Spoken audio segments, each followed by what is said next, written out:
Meet my newest open class car, Tarantula.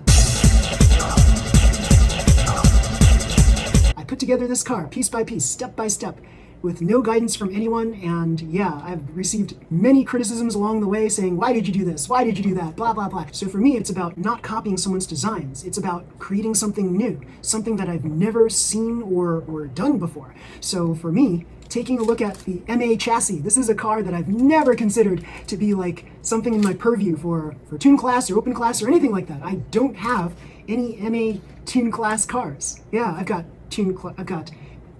MA box stock cars, no tune class, no open class cars, but until today, yeah, so I decided, hey, I saw this picture of someone's car and it had what appeared to be like things stemming out from the rear side of an MA chassis. So here's the thing, the MA chassis, if you look at a standard MA chassis, it looks like this. There's like little legs popping up here and here, right? So it's got like, to me, this looks like almost like a spider or a tarantula or something like that, right? A spider is a tarantula. No, a tarantula is a spider. So I decided, hey, I'm going to make a tarantula car, and I'm going to take the side carbon stays and position them in such a way that I would mimic the arms and legs, or the legs, of this tarantula. So it took me a little while, but I figured out that, hey, if I took one of these front stays and I figured out where the 12 millimeter roller was, because that's likely the roller that I would use, like a 12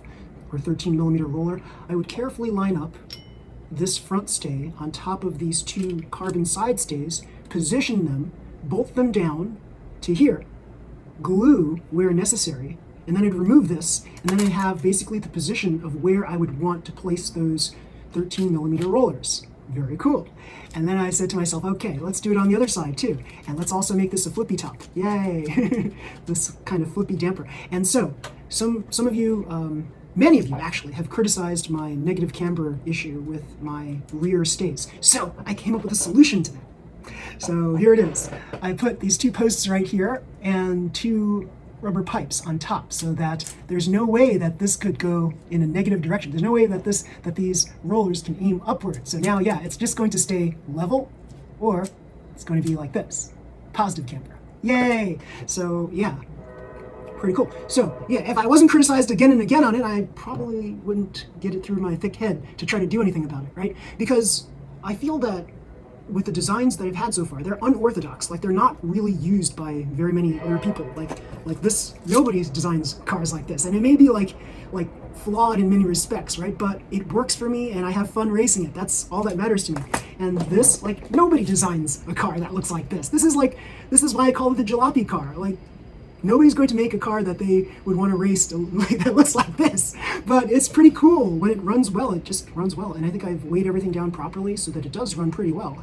All things considered, I mean, it doesn't have any sort of sliding damper in the front, and it still runs pretty quickly. It's got this weird thing with the flawed design, right? And it still runs pretty well. So yeah, I just left it alone. And I said, yeah, well, I'm just going to try to incorporate some of these ideas, these criticisms, and try to figure out ways of solving them. And so I think I've solved it here with these posts. So that's pretty cool. So now I've got something that tilts this way,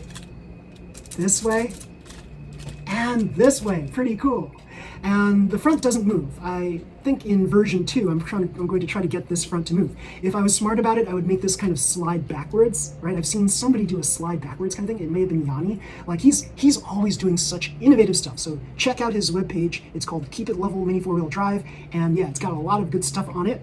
He documents all of his adventures in foreign lands, racing his mini 4-wheel drive cars. Pretty cool. So I think I saw one of his cars looking something like this, and that gave me inspiration to make something like this. Now, I didn't copy his design exactly. Like, I couldn't see what was exactly going on in his design, but just seeing this for a brief moment, his design looking this way, I said, yeah, let me see if I can try to make something that's similar to that. And I did. And so what I did was, I'll go through the step-by-step process, but I'll tell you quickly right now that yeah, it was very fun building this. It was fun taking all the criticisms as well. And so people were telling me, oh, you shouldn't be doing that, you shouldn't be doing that, blah, blah, blah. But I did it, and it works fine. And people were saying, oh, it's going to be slow. And I said, you know what? You put a rocket behind a sailboat, and it's going to go fast. It might not stay in the track, but it's going to go fast. But I'm going to show you a video right now of this thing with a mock frame engine in it. And it's got alkaline batteries in there. and it goes pretty fast. And it's pretty competitive too. You'll see it race against Scooby-Doo, and you'll see it fares pretty well against Scooby-Doo. Okay, we have alkaline batteries, 1.43 volts each, Mach dash motor.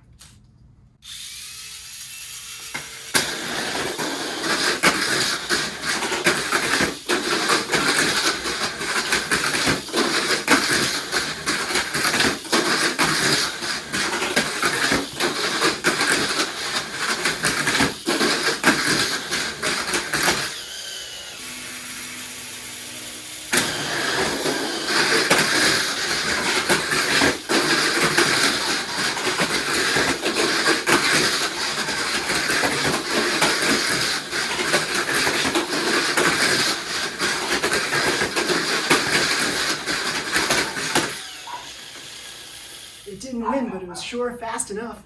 Now, this has got a Mach dash motor in it, which is faster than the Hyper Dash in here, but still, you know, like, this is like a winning car, and this did pretty well compared to this. So yeah, there's still some flaws that I'm going to fix. This is still like version 0.1 of this MA open class car, but you know, I'm pretty happy with the fact that it stayed on the track, and yeah, it did course out once I put in like supercharged batteries in here, but if I keep the batteries down to about 1.45 or under, it seems to ride really well on a track. So I haven't tested it on like super jumps and stuff like that, but it seems to work well on tabletops and things like that, and lane changers, things like that. So yeah, I'm not complaining about this so far. So let's go through the details of this car and why I think it's awesome. So I first put a box stock engine in here, ran it around the track. I didn't even have rollers on there. I just wanted to see if this thing would just stay on the track, and it did. Then I put rollers on there one at a time. I put the rear rollers on there, put the front rollers, ran it again with the box stock engine, and it beat all of my box stock cars, of course, because it's got these rollers. And then I decided, let's put atomic tune engine in there, and let's compare it against my tune class cars. And it beat all of my tune class cars. It beat my fastest tune class car. So I'm like, yeah, that's pretty cool. Now, just for grins and giggles, I decided to replace the atomic tune. I didn't have a Hyper Dash on me at the time. I had a Mach dash motor, so I said, I wonder if it's going to shoot a hole into the wall if it does hit the wall. So I chanced it. I put the Mach dash motor in there, and lo and behold, it went zoom, zoom, zoom right around the track, and it stayed on the track. So cool. So here are some of the details of its build. So as you see here, it's got the antennae front, 13 millimeter rollers, my Palmberger rollers on the top. And I'll tell you why I did that in just a minute. So here we've got 11 millimeter bearing rollers on the top, 13 millimeter rollers on the bottom, just like the front. We have here spring-loaded design so that it can flip up. So I basically shaved the hole so that it would be like a line so that I could easily flip it up and down.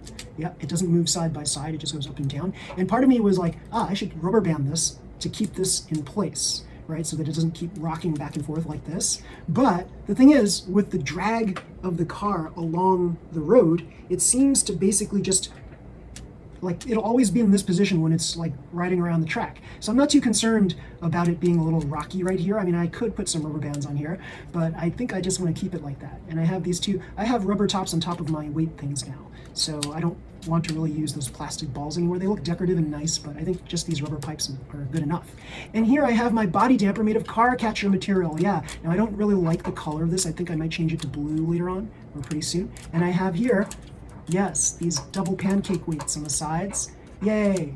And I was debating whether I should use a lock nut or a rubber pipe or just this ball stabilizer, and I just chose the ball stabilizer because it's blue and it matches the color of everything else. Yay! So what else? What else? On the bottom, I have like your usual front underguard with a sponge brake under here. It's a pink sponge brake under here. I taped over it because with the Mach dash motor going so quickly around the track, this pink sponge brake will just wear off very quickly. And on the back, we've got a blue sponge on the back, 2 millimeter, also covered with tape to preserve it, to keep it, and make it last longer. Yes, pretty cool. And this is bolted down here. As you see here, the rubber pipes just keep this on here with no issues. And let's see, here I ran a long screw all the way in from where this underguard is to the top there, and that's where I'm putting my weights, my front weights. So if I drop this, if I do a drop test with this, you will see that it lands pretty flat. Yay, pretty cool. So yeah, not bad at all. So a lot of people have said that, if you aim this thing upwards like this, you'll have a very slow car. And truth be told, yeah, it is a little slower because of this, but I figured that, hey, worst comes to worst, I'll just swap it for my usual front plate design, right? So yeah, I have a whole bunch of these, and I can just add 9 or 13 millimeter rollers right on here, and I'll just swap it out, and it'll look like everybody else's car. Now, why would I want that, right? So here's the reason why I used palm burgers on the top. So you may ask, is this going to fit in the regulation sizing box? And here is your answer. Here's the regulation sizing box. I'm gonna put it right in there right now. It just fits in there. Whoa, take a look at that, check that out, yay. Now, look at the side here. So if I didn't have those little palm burger rollers in here, it would not fit. If I had 9, like I wanted to put 9 or 11 millimeter rollers, bearing rollers on top, and it would not have fit in this. It takes up every little last bit of space. Take a look at that, yeah. Every little last bit of space, it does fit all the way in conveniently to the bottom. Now, okay, here's one thing that I did wrong. You may wonder, like, oh, it's perfect, you're doing everything, blah, blah, blah. No, I'm not perfect, I never said I was. I'm very imperfect, and I admit to that. And here, when I was gluing together the top part here, if you take a look at what's going on here, it's not so noticeable now, but it's a little crooked on the top there. Because of the way I glued the front parts to this, it's a little crooked. There's more of a gap on this side than there is on this side. And yeah, I was thinking about that. I was thinking, you know, to deal with the lane changer, if I did have a tilt of the front plate of the car, should it be tilted over to clockwise? Maybe 1 degree clockwise or 1 degree counterclockwise. So right now, it is tilted 1 degree counterclockwise to the left. So I'm wondering, does that keep this car on the lane changer better? It's like really weird to me that, you know, like it defies logic, because this is like one of my first cars I just put on the track and just stayed on the track. And yeah, it did fairly well. Now, it could be because, yeah, you've got this Mach Dash motor in there. Because of this design, it is making it go a little slower than usual, so you're staying on the track because of that. I don't know. All I know is, at some point, I'm going to redesign the top part, because that's easily doable, so that everything will be more even, so that I won't have this little tilt off to the left. So yeah, that's the one like big flaw about the top part there. So other things to look at. The weights I chose an even amount of weight here on the front and the rear, because before I had basically just the side weights and that's it. And then when I was dropping it, then this bottom part kept on bouncing up so high. So then I decided, hey, let's put some weight there. So then when I dropped it, then the top part tilted up a slight bit. And so I decided, hey, let's put some weight in the front. And that's why now that we drop it, it falls flat, and it's pretty cool. So I like this. I like this a lot. And yeah, you'll see in the races against Scooby-Doo, yeah, even though it lost against Scooby-Doo, it's still pretty fast. It still stays on the track. I haven't tested it on anything more than the track that you saw there, but I had simpler tracks before, and I was testing things on the simpler track. So I think that one that I have downstairs that I showed you is a good indication of how things might run on a larger 3-lane track. 5-lane track, don't know. So I haven't tested on a 5-lane track yet. But anyway,